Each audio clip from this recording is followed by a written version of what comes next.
Atom in my heart. ఈ వీడియోలో ఈ కే డ్రామా గురించి తెలుసుకుందాం. ఈ కే డ్రామా యూన్ జున్సు మరియు యూన్ ఎన్సు అనే బ్రదర్ అండ్ సిస్టర్ గురించి తెలిపే డ్రామా. వీళ్ళిద్దరూ చిన్న వయసు నుంచి హై స్కూల్ కి వెళ్లేంత వరకు బ్రదర్ అండ్ సిస్టర్ లాగా పెరుగుతారు. అయితే హై స్కూల్ టైంలో యూన్ ఎన్సు అనే తన సిస్టర్ కి యాక్సిడెంట్ అవడం వల్ల అప్పుడు అందరికీ తెలుస్తుంది ఈ యూన్ ఎన్సు వాళ్ళ సొంత పాప కాదని. హాస్పిటల్లోనే పిల్లలు మార్చబడ్డారని ఆ ఫ్యామిలీకి అర్థమవుతుంది. అయితే అప్పటి వరకు బాగున్న యూన్ ఎన్సు జీవితం ఒక్కసారిగా మారిపోతుంది. ఏందంటే మార్చబడిన పిల్లలిద్దరూ తిరిగి వాళ్ళ సొంత కుటుంబాలకు వెళ్ళిపోతారు. అయితే అప్పటి వరకు యూన్ ఎన్సు జీవితం చాలా రిచ్ గా చాలా సంతోషంగా ఉంటుంది. అయితే తను తన సొంత కుటుంబానికి వెళ్ళినప్పుడు ఒక పేద కుటుంబంలోనికి వెళ్ళిపోతుంది. అప్పటి వరకు తను పెరిగిన కుటుంబం మాత్రం విదేశాలకు వెళ్ళిపోతుంది.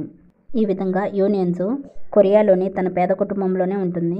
అయితే ఆ కుటుంబంలో తన జీవితం ఎలా గడిచింది, అలాగే కొన్ని సంవత్సరాల తర్వాత తిరిగి తనను పెంచిన కుటుంబం కొరియాకి వచ్చేస్తుంది. మరి చిన్నప్పుడు అన్నా చెల్లెలుగా విడిపోయిన వీళ్ళిద్దరూ మళ్ళీ తిరిగి కలుసుకున్నారా, అలాగే ఇప్పుడు తన లైఫ్ ఎలా ఉంటుంది అనే విషయాలన్నీ ఈ కే డ్రామాలో చూస్తాం. ఇందులో మన మెయిన్ క్యారెక్టర్స్ హీరో అయిన యూన్ జున్సు, అలాగే హీరోయిన్ అయిన యూన్ ఎన్సు. ఇంకా మిగిలిన స్టోరీ మొత్తం మనం ఎపిసోడ్స్ గా చూద్దాం.